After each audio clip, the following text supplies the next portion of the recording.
Most people think that wilderness emergencies erupt into chaos. They don't. They start quietly. And how you handle the first 3 minutes, even when you're the patient, decides everything. So let's break down what actually happens. In that first minute, the incident happens. A fall, a misstep, a bad cut, even a collapse. Everybody stops and looks at each other. They may ask, "Are you fine?" This is actually what's called the freeze. It's just physiology.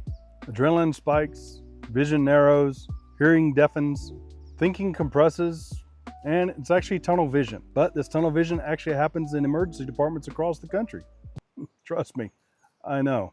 Groups typically lose 20 to 60 seconds because of this freeze. There's no airway check, there's no breathing check, there's no hazard assessment.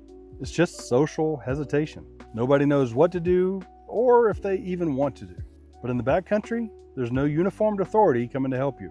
And if no one assumes structure, then there is no structure. Leadership in this moment doesn't mean yelling. It means calm direction. You, call 911. You, check the patient. Are they breathing? Everything okay? More specifically, you, check for hazards around. Do I need to worry about a snake? Do I need to worry about falling branches? Or about more loose rocks? Nobody move him yet. Leadership becomes that first intervention. Between minutes 1 and 2, that's when the action starts happening, but typically it's in the wrong direction. Humans react to what looks dramatic. Bleeding gets attention, screaming gets attention, but if they're screaming, at least you know the airway's clear.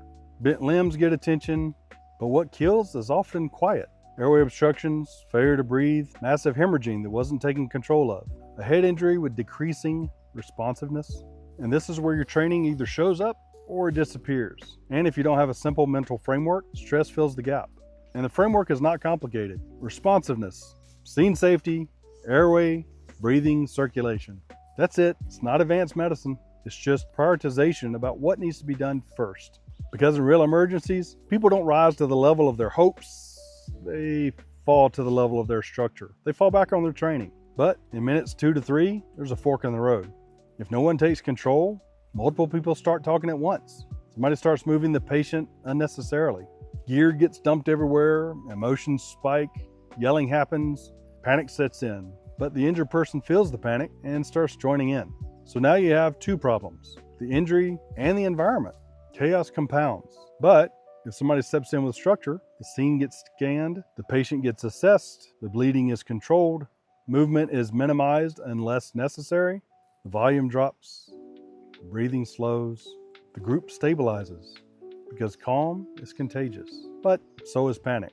And tone matters more than people realize. When you speak steady, slower, and calmer, heart rate's lower, including your own. But gear doesn't determine survival. It's not how much money you spent, not even your certification. It's 3 behaviors: pause before acting, follow simple structure, and control the emotional temperature of the scene.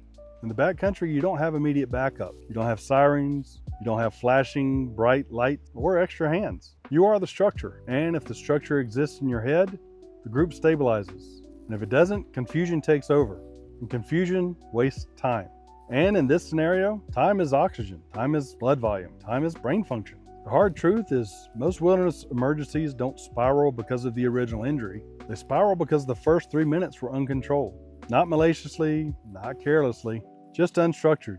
The good news is structure is trainable for groups and for yourself. You don't need advanced medical knowledge in the first 3 minutes. You need scene awareness, calm communication, and a priority system that you can run through. In the backcountry, the first 3 minutes don't test your gear, test your thinking.